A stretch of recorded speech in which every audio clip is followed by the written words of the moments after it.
Un punto de partida para una iglesia, Hechos 2:42. Dice allí la palabra de Dios lo siguiente: y perseveraban en la doctrina de los apóstoles, en la comunión uno con otros, en el partimiento del pan y en las oraciones. Vamos a orar.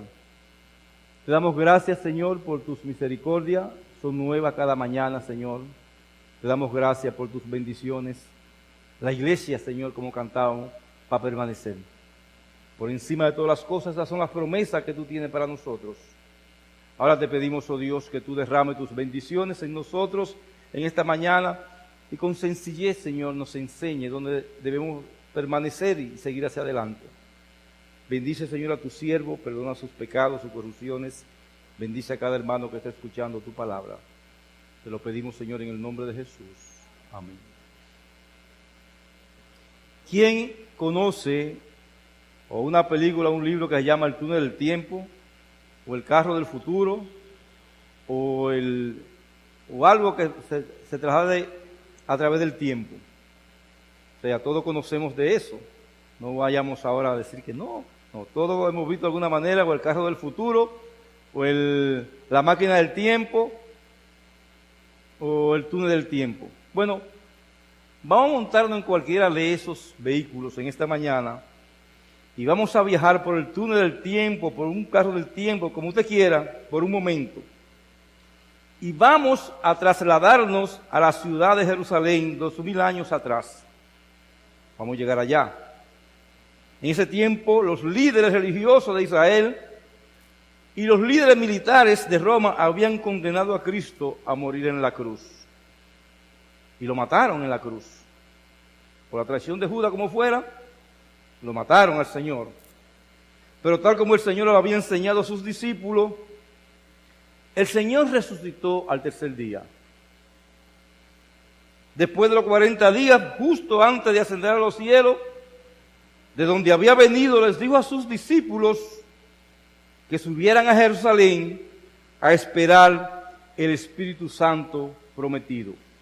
Y dice la palabra de Dios en el capítulo 1 de Hechos, versículo 4 al 5, dice allí la palabra de Dios lo siguiente: y estando juntos les mandó que no se fueran de Jerusalén, sino que esperasen la promesa del Padre, el cual les dijo: oísteis de mí.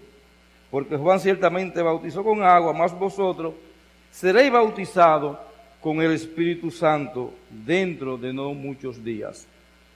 El día de Pentecostés vino el Espíritu Santo y transformó a ese pequeño grupo de seguidores, un grupo de 120 mujeres y hombres, y algunos jóvenes estaban ahí también, porque ahí estaba Rode, una jovencita, y ellos comenzaron a hacer lo que el Señor le había dicho que haría cuando el Espíritu Santo descendiera sobre ellos. ¿Qué estaba sucediendo? El Señor había comenzado a edificar su iglesia. El Señor había comenzado a trabajar con su iglesia. El apóstol Pedro se pone de pie y predica un poderoso mensaje a la multitud en Jerusalén y presenta al Señor Jesucristo como ese Mesías que estaban esperando. El Señor usó a Pedro para alcanzar los primeros convertidos en Jerusalén en el día que comenzó la iglesia. Y dice la palabra de Dios en el versículo 41, así pues, los que recibieron el mensaje fueron bautizados, y aquel día se unieron a la iglesia unas 3,000 personas. ¡Wow! ¡Qué mensaje, hermano! La gente estaba con interés escuchando la palabra de Dios, habían pasado todos estos eventos de la crucifixión de Cristo, la ascensión del Señor a los cielos, y dice que estaba toda esta gente reunida ahí en la fiesta de Pentecostés, escucharon ese mensaje poderoso del apóstol Pedro y se convirtieron 3,000 personas. Y así como una persona se convierte en un cristiano, y así es como se edifica la iglesia. Oye que Cristo murió por sus pecados y cree en Él y lo recibe por fe. Es sencillo. Nosotros queremos complicar las cosas. Ayer, en uno de los paneles que tuvimos, los pastores, había tantas complicaciones hablando, que si esto, que si lo otro. Y el pastor Steve Beard decía, solamente hay una cosa, y hablaba de la historia, porque la historia viene de Agustín de Hipona, y dice esto, y dice lo otro, y esa cosa. y los cánones de Dor dicen esto, y la confesión de fe de Londres dice esto, y él dice, sí, pero vamos a ver lo que dice la Biblia. Vamos complicando tanto la vida. La gracia de Dios es sencilla. Nosotros lo hemos complicado. Y así la salvación, hermano, sencilla. 3,000 personas escucharon, de esas personas que estaban ahí, 3,000 fueron convencidos por la palabra de Dios y vinieron a los pies de Cristo. Y ahí comenzó el Señor a edificar su iglesia. Así que se recibe, hermano, el Señor. No hay que tener tantas complicaciones. Pero a pesar de este gran grupo de nuevos convertidos, en ellos había simplicidad. Eran gente sencilla. No se complicaban en la vida. Eran gente, o sea, no había tradición, no había una constitución, ni leyes, ni programas, ni plan de mercadeo como hay en el día de hoy en las iglesias. Yo estoy, hermano, abrumado cuando veo esos planes de mercadeo. O sea, las iglesias están contratando especialistas en mercadeo para que vayan a la iglesia a diseñar programas para la iglesia. Usted ve por eso que grupos como Hilson presentan en Inglaterra el día de Navidad un espectáculo tipo Madonna en la iglesia, porque eso atrae a la gente. Pero es gente sencilla. No había un edificio de cientos de millones de pesos que se le cambian los nombres de iglesia por auditorium. No había nada de eso, hermano. En cambio, vemos a más de 3,000 personas viviendo su vida con el Espíritu Santo en su interior y siendo dirigidos sus pasos por el Espíritu Santo. Recuerden que en aquel tiempo no estaba completo, ni siquiera tenían el Nuevo Testamento en sus manos. El Espíritu Santo dirigía a la iglesia. Ahora nos dirigimos por el Espíritu Santo y su palabra, que la tenemos toda completamente en sus manos. Y aquí surge una pregunta, hermano. ¿Qué hacía la iglesia? El libro de los Hechos nos dice que los primeros creyentes hacían lo que hacían los primeros creyentes cuando se reunían. Dice, y perseveraban en la doctrina de los apóstoles, en la comunión uno con otro, en el partimiento del pan y las oraciones. 4 cosas sencillas. Que la iglesia en el día de hoy, si volviera de nuevo a hacer eso, fuera diferente. Fuera diferente.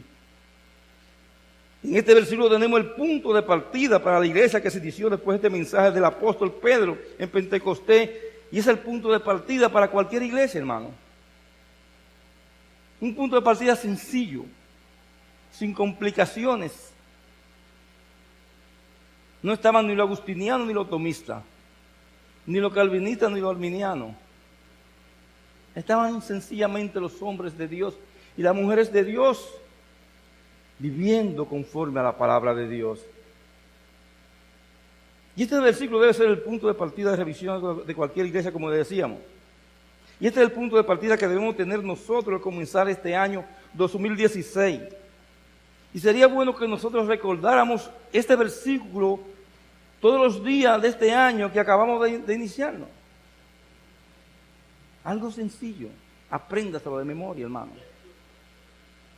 Si nos aprendiéramos estos versículos de memoria, fuéramos a los grupos de damas, fuéramos a los grupos de caballeros, se reunieran los jóvenes con sencillez de corazón a adorar a Dios. Ahora bien, este versículo nos enseña que cuando se reunían el primer grupo de creyentes, se dedicaron a esas 4 prácticas básicas que son estas: la enseñanza, la comunión, el partimiento del pan y la oración. No había mercadeo, y la iglesia así, y creció. Y lo primero que veremos es lo que hizo la iglesia primitiva. Y eso es lo que también debe hacer cada iglesia.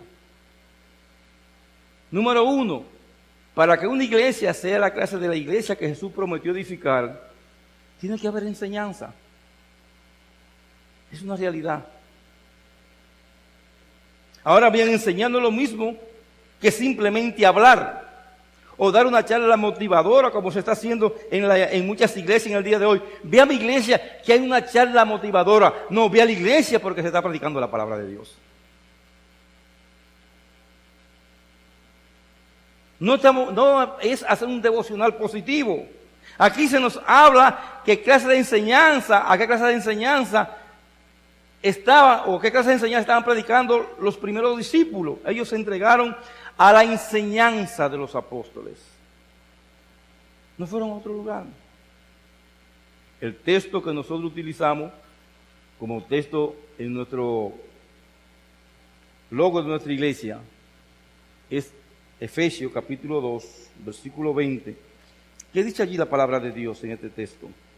Edificado sobre el fundamento de los apóstoles y profetas, siendo la principal piedra de ángulo Jesucristo mismo. No hay que hacer más de ahí.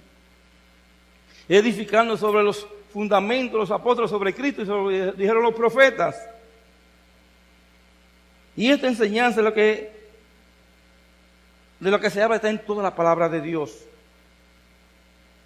En toda la Biblia. Una iglesia tiene que estar dedicada continuamente a las enseñanzas de las Escrituras.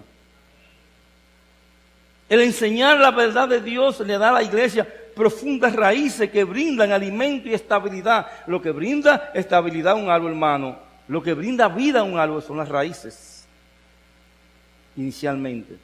Y eso es lo que hace la iglesia fuerte, la palabra de Dios. Cuando nosotros marginemos este libro, inspirado por Dios en la iglesia, se acabó la iglesia. Cuando nosotros nos apartemos de la enseñanza de los apóstoles, de lo que enseñó Cristo, de lo que enseñaron los profetas, se acabó la iglesia. Habrá otra cosa, pero no la iglesia de Cristo. Por eso, hermano, la iglesia no puede apartarse de su palabra. Esto es básico para una iglesia. Que se predique, que se viva, que se enseñe la palabra de Dios. Y es una exhortación a todo lo que enseñamos en la iglesia. Aquí lo que tenemos que venir a enseñar es, no somos muy populares por eso, porque enseñamos la palabra de Dios. En segundo lugar, para que una iglesia sea la clase de iglesia que el Señor prometió edificar, tiene que haber comunión, hermano. Si tuviéramos enseñanza sin comunión, la iglesia sería una escuela. Un lugar que simplemente se reparte información. No, en la iglesia tiene que haber comunión. El término original para comunión ustedes lo conocen, porque aquí se ha enseñado mucho, es koinonía. Lo cual indica una relación cercana, mutua, donde la gente comparte cosas en común y permanece involucrado con los demás, con transparencia. Eso no significa cena donde cada uno aporta una comida, ni concierto de Navidad. Y esas cosas son buenas hacerlas, porque en ellas se demuestra compañerismo. Pero la comunión representa mucho más que esto, hermano. Representa relaciones íntimas donde compartimos la vida de los demás. Pero no compartimos, te pusiste esta cosita. No, hermano, no para eso. No, para edificar, para ayudar, para orar, para estimular, para consolar. Es esa comunión que se habla. A veces tenemos comunión solamente para criticar. Eso es antibíblico.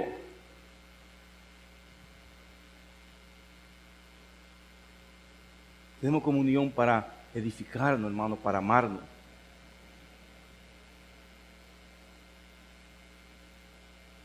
Los que están en comunión con los demás cultivan una íntima armonía entre ellos. En la iglesia la palabra de Dios no es solamente aprendida mediante la enseñanza, sino que vivida a través de la comunión. Esta mañana en la escuela dominical hablaba el hermano Edgar de eso, de lo que tiene que haber en la iglesia, que la iglesia tiene que compartir la palabra, el mensaje de Dios y hacer en los grupos de oración, en la célula, todas estas cosas que estaba hablando. Sí, pero tiene que haber entre los hermanos un buen testimonio de amor, para que la gente diga, como decían, mira cómo se aman esta gente, mira cómo se aman los creyentes, mira cómo es la iglesia. Eso es lo que transforma la vida, la comunión, la manifestación de amor. No para hacer una esquina, ¿y cuando hicieron esto? No, es pararse, hermano, y si es necesario orar por esas cosas que nosotros criticamos, y de ese otro hermano, es buscar ese otro hermano para intimidar con él. Es que cuando yo tengo un problema con un hermano, yo debo buscarlo más para limpiar nuestra conciencia y unirme a nuestros corazones. Eso es comunión. Eso debe llevar la carga los unos de los otros. Una iglesia sin comunión no es iglesia. A veces cuando nos esparramamos, mi esposa me critica mucho a mí porque yo toco la bocina, yo quiero irme. Muchas veces porque tengo otras cosas que hacer, el domingo en la noche, o quizás llegar a la casa. Pero me dice, tú rompes la comunión. Que los hermanos hablen, que compartan. Que se digan las cosas que tienen que decirse, hermano. que se abracen y no se sienten, o sea, a veces yo veo hermano como catedrático de la alta moral en la iglesia. ¿Por qué tú tienes que ser? No, hermano, decirle, oye, qué bien tú estás, cómo tú te sientes, yo quiero compartir contigo de testimonio. Siempre queremos compartir con nosotros como darle un palo. No, hermano, el testimonio de Cristo. No estoy diciendo que en la comunión no haya corrección, hay corrección, pero una corrección en amor. Es la comunión que nos motiva a que nos reunamos nosotros. A ver, yo saludo personas que están con la cara seria, hermano, ¿qué te pasa? No, hermano, es la alegría de Cristo reflejada en nuestras vidas para los demás. Esa es la iglesia, no la amargura. A veces no estoy de acuerdo con muchas cosas que se hagan, pero tengo que hacerlas porque eso estimula la comunión entre los hermanos.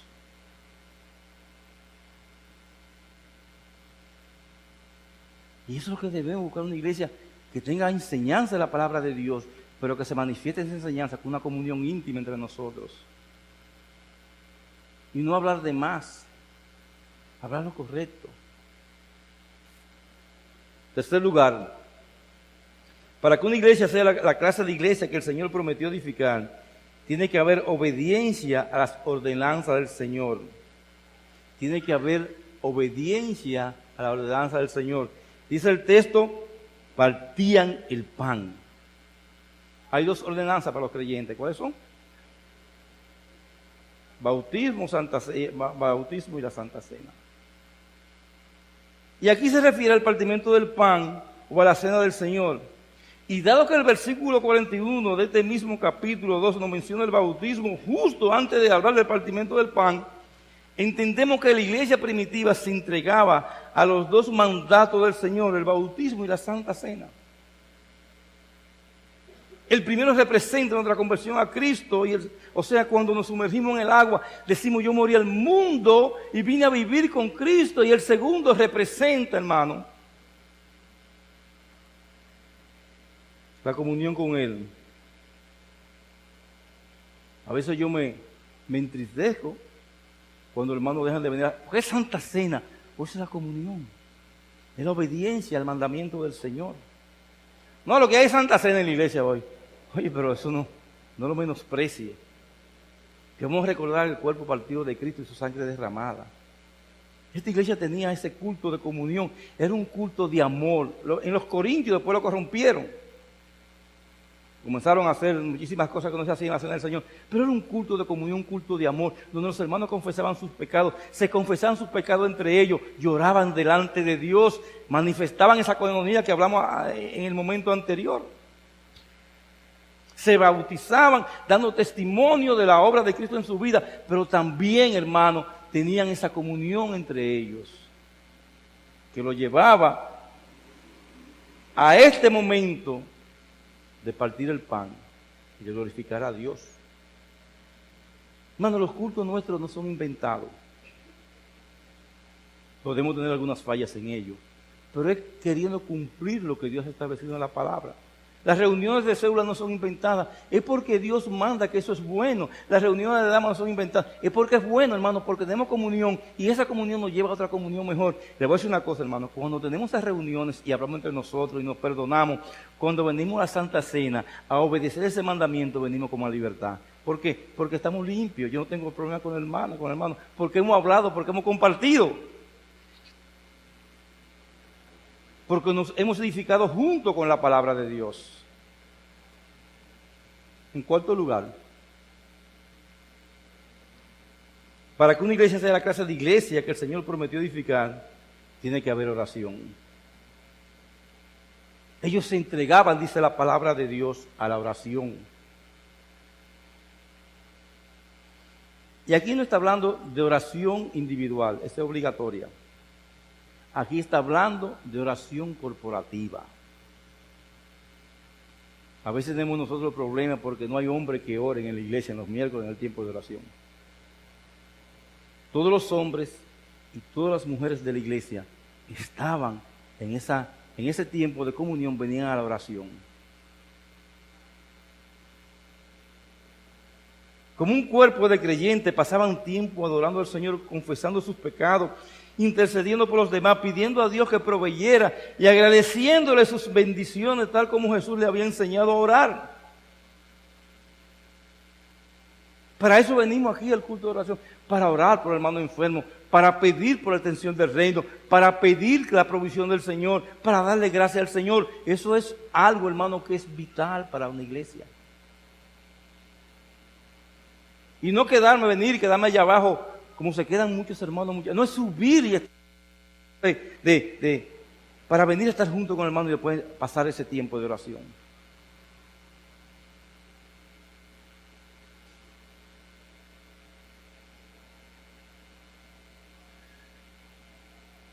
No podemos tener una iglesia si eliminamos estos 4 elementos esenciales. No, mire hermano, pastor, es que estamos a otro nivel. ¿A cuál nivel, hermano?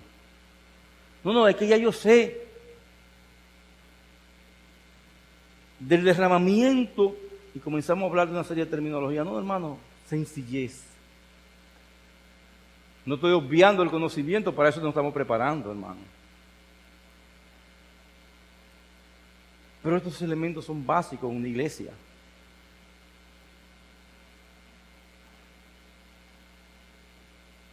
Podemos tener más que esos 4 elementos, pero no podemos tener menos y continuar siendo una iglesia. Y tenemos menos, hermano. Y si tenemos más, como la mayoría de las iglesias, aquellas cosas añadidas jamás deben contradecir o oscurecer la importancia de los elementos esenciales. Vamos a agregar esto a la iglesia, sí, pero que no quite aquello. Como muchos han dicho, vamos a cantar más y predicar menos. No, la predicación es vital. Y estamos cantando más y es bueno.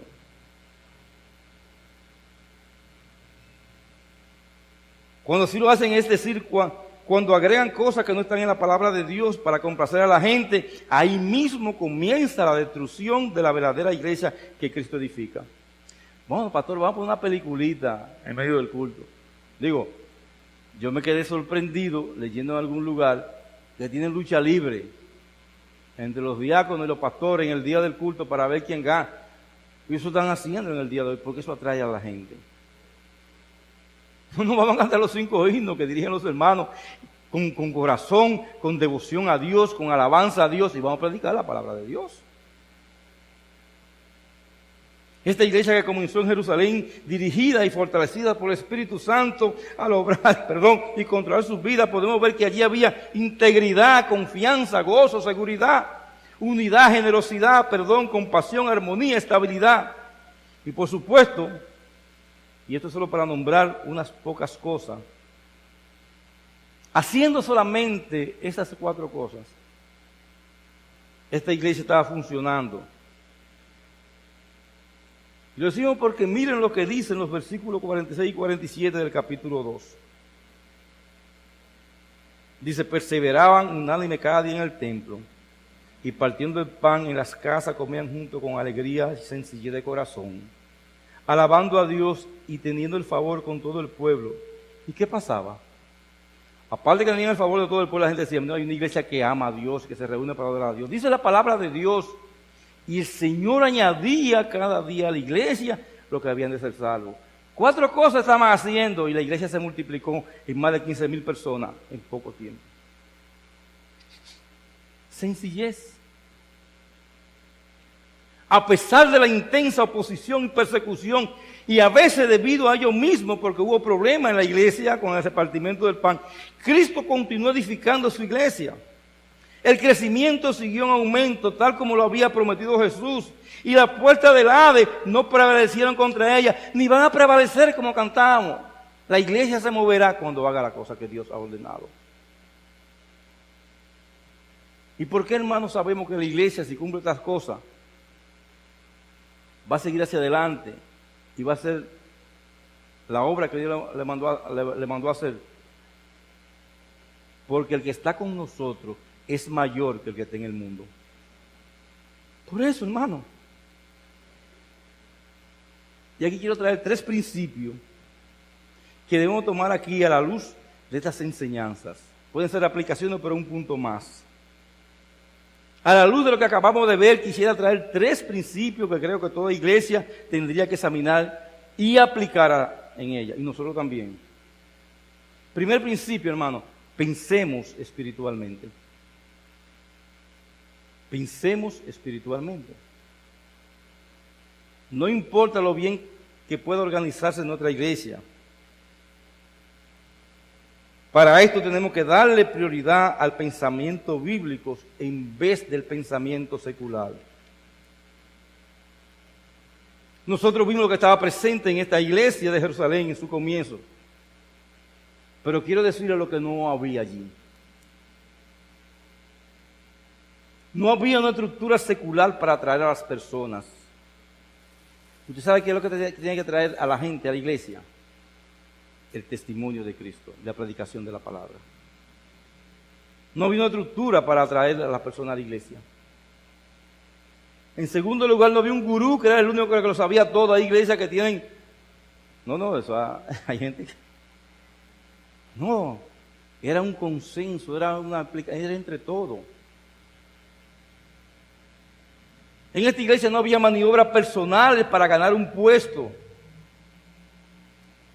A veces nosotros vamos y queremos que comenzamos a hablar, porque yo quiero hacer esto, hermano. No, hermano, espera que Dios te elija.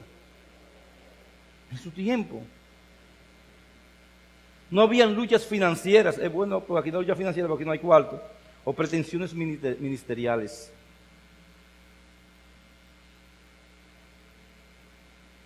No había favoritismo de líderes.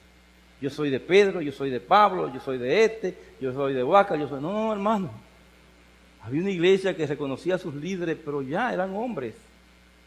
No había favoritismo. Cuando yo escucho que en una iglesia hay favoritismo, no, porque este hermano sí, sabemos que hay iglesias que tienen excelentes hombres de Dios, pero todos los hombres a la luz de la palabra de Dios, con los dones que tienen, son iguales para el Señor. Porque la iglesia tiene un abanico. Ahora es un problema decirle colores, porque ya confunden a uno.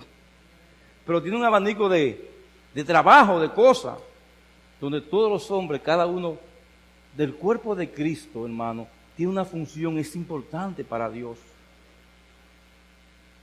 Que nadie me diga a mí que yo soy de Ángel, o que yo soy de Huáscar, o que yo soy de José, o que yo soy de María. No, hermano, somos de Cristo. Pero así decían unos que eran de Cristo, pero no es el contexto que quiero, o sea, que debe ser de verdad. Nosotros trabajamos para la gloria de Dios. Entonces, ¿qué había en esa iglesia? Un lugar donde el énfasis espiritual predominaba sobre la manera que el mundo hace las cosas. Se manejaba por la palabra de Dios. ¿Y qué debe esto enseñarnos a nosotros? Que nuestra enseñanza y todo lo que envuelve la adoración en la iglesia tiene que estar basado en la Biblia. Nuestra escuela dominical, un grupo de damas, grupo pequeño, reuniones de caballeros, tienen que centrarse en las enseñanzas de la palabra de Dios. Yo no pongo en duda que una hermana enseñe un día a hacer bizcocho, pero la iglesia no puede enseñar a hacer bizcocho. Es bueno que le enseñen a otras hermanas a hacer bizcocho, a las jóvenes.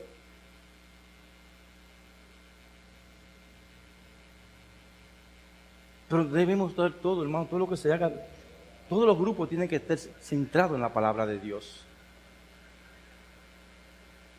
Aquí también, hermano, nuestras canciones e himnos espirituales tienen que tener un contenido bíblico espiritual. Le voy a decir una cosa, y quienes cantan y quienes dirigen también tienen que tener una vida espiritual manifiesta. No nos paramos aquí para nosotros lucir mejor traje, no, para lucir la gloria de Dios.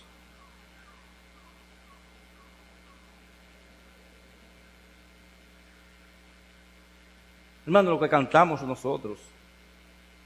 Doy gracias a Dios porque los directores de himnos de esta iglesia, cuando van y los que tocan también, a traer un himno nuevo, hablan con los pastores. Cuando usted viene a ver, estamos cantando Cielito Lindo en la iglesia. Y el lunar que tiene. Como van las cosas. No, cantamos himnos y cánticos espirituales. Claro, tienen ritmo, porque David introdujo los instrumentos que son sonoros a la adoración cuando comenzó a crear el grupo de adoración, pero hermano, todo tiene que ser con la palabra de Dios. Ese himno que cantamos de último es moderno, pero la iglesia se moverá por fe. O sea, tiene una enseñanza, y quienes cantan tienen que enseñar lo que cantan con sus vidas también, y tener orden.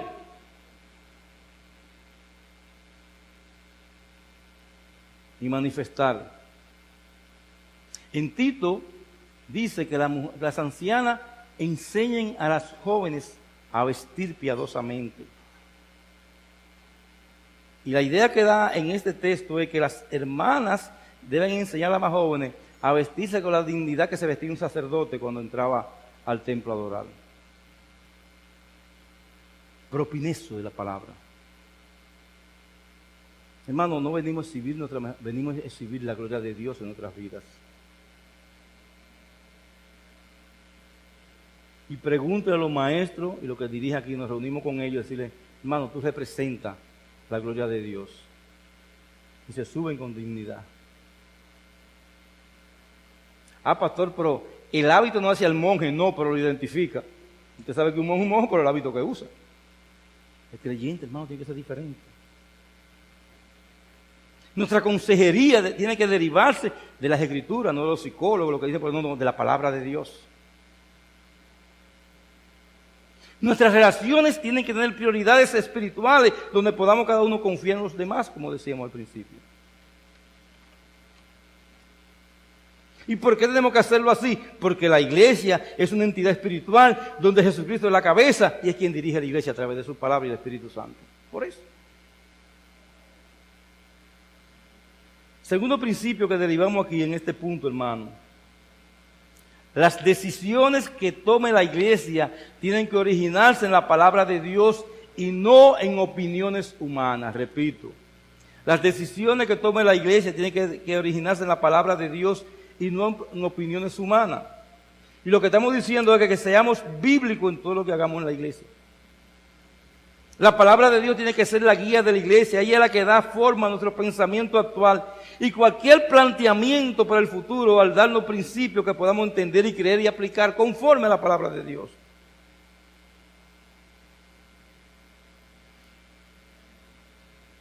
Un siervo de Dios dijo una vez, si la iglesia hiciera lo que se supone que haga, nadie permanecería fuera de ella. ¿Por qué? Porque solo la curiosidad lo atraería a ella. La gente vería nuestro amor y nuestro entusiasmo y pensaría, ¿por qué hay tanta gente concurriendo a ese lugar? ¿Cómo es posible que haya semejante espíritu de armonía y gozo entre esa gente? Ellos nunca entenderán que eso ocurre porque nuestras opiniones no tienen importancia, que lo único que importa es la opinión de Dios. Hermano, la iglesia tiene que estar, estamos haciendo énfasis en eso, dirigido por la palabra de Dios. El estudio de las escrituras, el pensamiento de Dios es lo que debe moldear nuestro pensamiento y no ningún pensamiento humano. Por eso dice la palabra de Dios en la carta a los Corintios, que sometamos nuestro pensamiento a los pensamientos de Cristo. En ningún otro sitio podremos encontrar esta verdad fuera de la escritura. Una iglesia funciona bien porque las decisiones que toma se originan en la palabra de Dios y no en opiniones humanas. ¿Qué dice Cristo? Tercer principio. Tenemos, hermano, que estar preparados para evitar que la contaminación mundana que está afectando a la iglesia en el día de hoy no nos contamine más a nosotros. Oye, yo dije que no nos contamine más, o sea que posiblemente haya contaminación. Hermanos, preparémonos para luchar. Preparémonos ahora más que nunca contra la contaminación de este mundo que quiere invadir más a la iglesia de Cristo.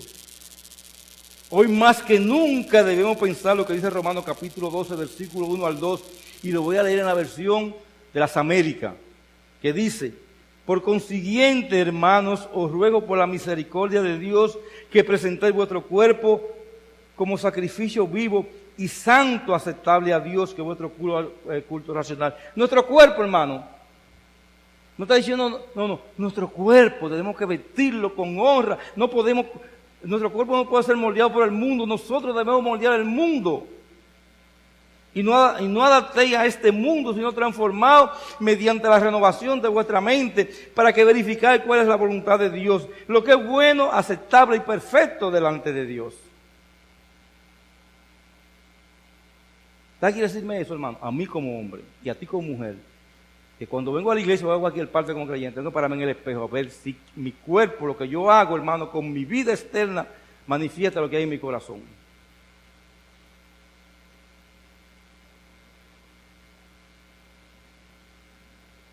Amados hermanos, periódicamente tenemos que hacer una pausa y honestamente preguntarnos si hay o no desvío del rumbo. Sabiendo que la mundanalidad es siempre lenta, siempre silenciosa, siempre sutil, pero siempre destructiva. A simple vista a veces no la vemos, aunque una hermana tuvo que decirle a una joven en una iglesia ayer: joven, tú te bautizaste y te habla de Cristo. Mira a ver cómo tú viste para Cristo.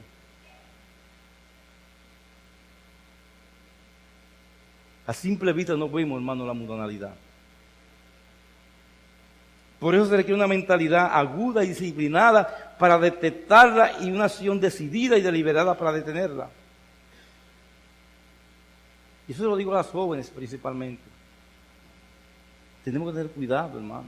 Hermano, tiene que tener cuidado. Este mundo está vistiendo de una manera provocativa, indecente, y eso está dentro de la iglesia. A veces yo voy a lugares y he visto personas que es una tentación mirarlas a hermanas.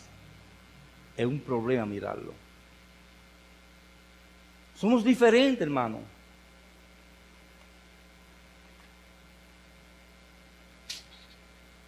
Y aquí quiero traer una palabra de advertencia. Nosotros nos encontramos viviendo en un mundo que no es amistoso con la iglesia. Este mundo no es amistoso con la iglesia. Sin embargo, la iglesia cada día más quiere hacerse más amiga del mundo. Qué triste eso, ¿no? El mundo no es amistoso con la iglesia y la iglesia quiere parecerse al mundo. No es una contradicción de términos. Cuidémonos, hermanos y hermanas, jóvenes y viejos, con esa amistad con el mundo. ¿Qué dice el apóstol Juan en su primera carta en el capítulo 2? Versículo 15 al 17.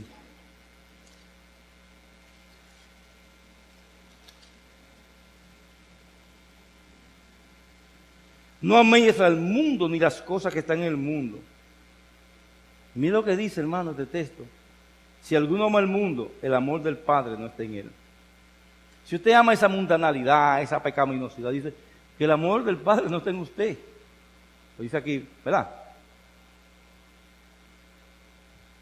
Porque todo lo que hay en el mundo, los deseos de la carne, los deseos de los ojos y la vanagloria de la vida, no proviene del Padre, sino del mundo. Todas estas cosas, hermanos, que están destruyendo la vida de los cristianos. Y el mundo pasa y su deseo. Y las cosas se van también. Y van a pasar. Pero el que hace la voluntad de Dios permanece para siempre. Dios nos manda a hacer su voluntad, hermano. Y no está hablando en contra de la mundanalidad. A pesar de todos los retos que enfrenta la iglesia hoy, la mundanalidad, hermano, no tiene que ocurrir dentro de la iglesia. No si nos despertamos y nos dedicamos a hacer la obra de Dios como Dios quiere.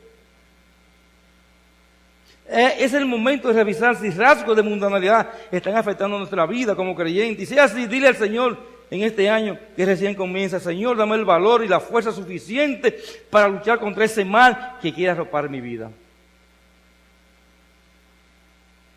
Y no dejemos de luchar, hermano. No dejemos de luchar contra estas cosas. La corrección del rumbo requiere cambios. Exige devoción a esos 4 elementos esenciales de una iglesia. Si queremos una iglesia que funcione, hermano, volvamos a las cosas sencillas, a esos puntos esenciales. Repasémoslos de nuevo. Dice la palabra de Dios en ese texto que estudiamos. Número 1, se mantenían firmes en la enseñanza de la palabra de Dios. En la enseñanza de los apóstoles. Número 2, se mantenían firmes en la comunión. Número 3, se mantenían firmes en el partimiento del pan. Y número 4, se mantenían firmes en la oración. Firmeza, hermano. Por eso muchas veces los planes se nos caen, porque no hay continuidad, no hay firmeza, no hay seguimiento. Bueno, culpa de ustedes los pastores, no, y también, hermano, a veces hacemos reuniones. Yo digo, oye,